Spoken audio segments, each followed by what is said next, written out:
মুস্তাফিজুর রহমান বাংলাদেশ টি-20 বিশ্বকাপে খেলতে যাবে কি যাবে না, এই অনিশ্চয়তার শুরুটা তো মুস্তাফিজুর রহমানকে ঘিরেই।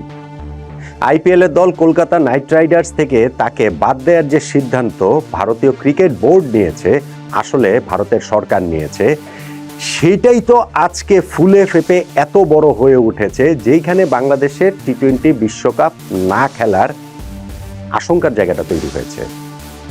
বাংলাদেশ ক্রিকেট বোর্ড কি মুস্তাফিজের কাছে জানতে চেয়েছে একবারও কোনো একভাবে যে টি-20 বিশ্বকাপে খেলার ব্যাপারে তার মনোভাবটা কি? লিটন দাস বাংলাদেশের টি-20 টিমের ক্যাপ্টেন, তিনিই তো দলকে নেতৃত্ব দিয়ে ভারতে নিয়ে যাবার কথা। অরিজিনাল সূচি অনুযায়ী সেইখানেই আমাদের 4টা ম্যাচ খেলার কথা।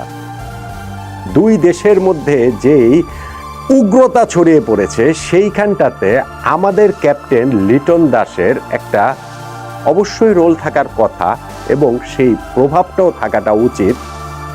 বাংলাদেশ ক্রিকেট বোর্ড কি তার কাছে জানতে চেয়েছে যে টি-20 বিশ্বকাপ তারা খেলতে চায় কি চায় না? আমাদের ভাইস ক্যাপ্টেন সাইফ হাসান এবং আমাদের টিমের আরও যারা রয়েছেন 15 জন যে ক্রিকেটার রয়েছেন, সেই ক্রিকেটারদের সঙ্গে বাংলাদেশ ক্রিকেট বোর্ড কি এই আলোচনার জায়গাটায় গিয়েছে কিনা, ঘটনা প্রবাহ যেই জায়গায় চলে গিয়েছে তাতে করে তাদের মতামতটা আমাদের ক্রিকেট বোর্ড জানতে চেয়েছে কিনা, আমার একটা প্রশ্ন, খুবই সিম্পল প্রশ্ন। দেখুন, ঘটনাটা ক্রিকেটের মধ্যে নেই, ক্রিকেট বোর্ডের মধ্যেও নেই, এবং অবভিয়াসলি ক্রিকেটারদের মধ্যে তো থাকার কোনো কারণই নেই। ডিসিশন মেকার তারা না, তাদেরকে যেটা বলা হবে তারা সেটাই করবেন।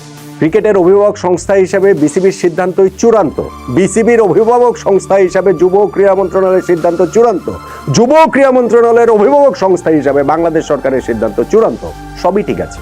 কিন্তু ফাইনালি গিয়ে মাঠে তো খেলবেন ক্রিকেটাররা, এবং ক্রিকেটের সবচেয়ে বড় স্টেক হোল্ডার তারা।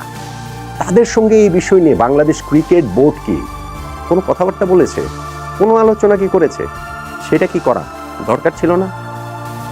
ক্রিকেটের কি কি এইখানটাতে পার্সপেক্টিভটা তুলে ধরতে হবে যে আমরা টি-20 বিশ্বকাপ খেললে কি হবে, না খেললে কি হবে, সেটা আমরা জানি, অবভিয়াসলি জানি, কিন্তু ওই জায়গাগুলোতে ক্রিকেটারদের মতামতটাকে এরকম উপেক্ষা করার কি কোনো সুযোগ রয়েছে? অবশ্যই ক্রিকেটারদের ওই বোর্ডের সিদ্ধান্ত মেনে নিতে হবে, কিন্তু যখন বিশেষ পরিস্থিতি তৈরি হয় তখন তো ক্রিকেটারদের সিদ্ধান্তেরও একটা ব্যাপার রয়েছে। পাকিস্তানে যে বাংলাদেশ দল সফর করেছিল, আপনাদের নিশ্চয়ই মনে থেকে থাকবে, ক্রিকেটারদের ওই চয়েস কিন্তু বোর্ড দিয়েছিল, কারা কারা পাকিস্তান ট্যুরে যাবে, কারা কারা যাবে না, নিজেদের মতো সিদ্ধান্ত নিতে পারবে, এবং সেই সিদ্ধান্ত নিয়ে মুশফিকুর রহিম পাকিস্তান সফরে যায়নি। এইবারের এই উদ্ভূত পরিস্থিতিতে আমাদের ক্রিকেটারদের সঙ্গে, বিশ্বকাপ দলের এই 15 জন ক্রিকেটারের সঙ্গে অন্ততপক্ষে বাংলাদেশ ক্রিকেট বোর্ডের কথা বলাটা কি প্রয়োজন ছিল না? তাদের ভয়েসটা কি শোনার প্রয়োজন ছিল না? তাদেরকে এইভাবে অবহেলা উপেক্ষা আমরা সিস্টেমেটিক্যালি করব, অথচ বলবো যে তারাই আমাদের সর্বোচ্চ জায়গা, এইটা তো আসলে হয় না, এইটা তো আসলে লজিক্যালি হয় না। হ্যাঁ, এখন সেইভাবেও বলার সুযোগ রয়েছে যে বাংলাদেশ ক্রিকেট বোর্ড যদি শেষ পর্যন্ত সিদ্ধান্ত নেয় ভারতে দল পাঠানোর ক্ষেত্রে, তখন হয়তো তারা জিজ্ঞেস করতে পারে যে কারা কারা যেতে চাও, কারা কারা যেতে চাও না, সেরকম একটা প্রশ্নের মুখে ক্রিকেটারদের দিতে পারে। কিন্তু এখনকার যে পরিস্থিতি, তাতে আগেই কি সেই আলোচনাটা করার কোনো সুযোগ নেই?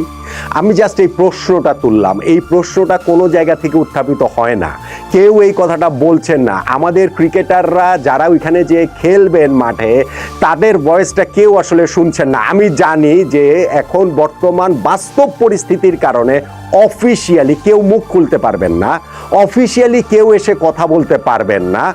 তাদের মনোভাবটা যেরকমই থাকুক না কেন, যেহেতু তারা একটা স্টার লাইফ লিড করে, তারকাদের জীবন, তাদের একটা ওই যে সোশ্যাল মিডিয়ার কারণে তাদের পক্ষে হয়তো বা তারা যদি অন্য কোনো কিছু ভাবেও, তাহলেও জনমতের পক্ষে বিপক্ষে গিয়ে, জনপ্রিয় মতবাদের বিপক্ষে গিয়ে কোনো কিছু বলাটা হয়তো বা সম্ভব না।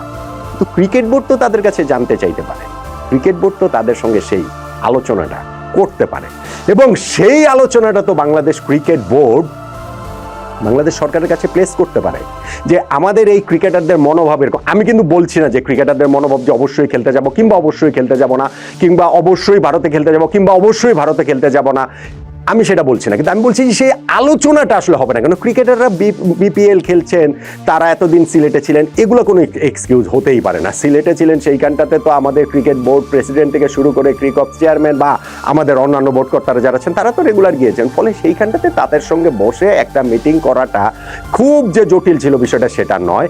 এবং সেইটার প্রেক্ষাপটে যে এই ডিসিশন নেওয়ার ক্ষেত্রে বিরাট কোনো প্রভাব ফেলবে আমি সেটাও বলছি না, কিন্তু ক্রিকেটারদের ভয়েসটা সাধারণ মানুষ যদি নাও জানতে চায়, নাও শুনতে চায়, আবেগের স্রোতে ভেসে গিয়ে বাংলাদেশ ক্রিকেট বোর্ডে তো শুনতে চাওয়া উচিত, বাংলাদেশ ক্রিকেট বোর্ডে তো জানতে চাওয়াটা উচিত যে এই চলমান ইস্যুটাতে আসলে তারা এই পুরো জিনিসটাকে কিভাবে দেখছে।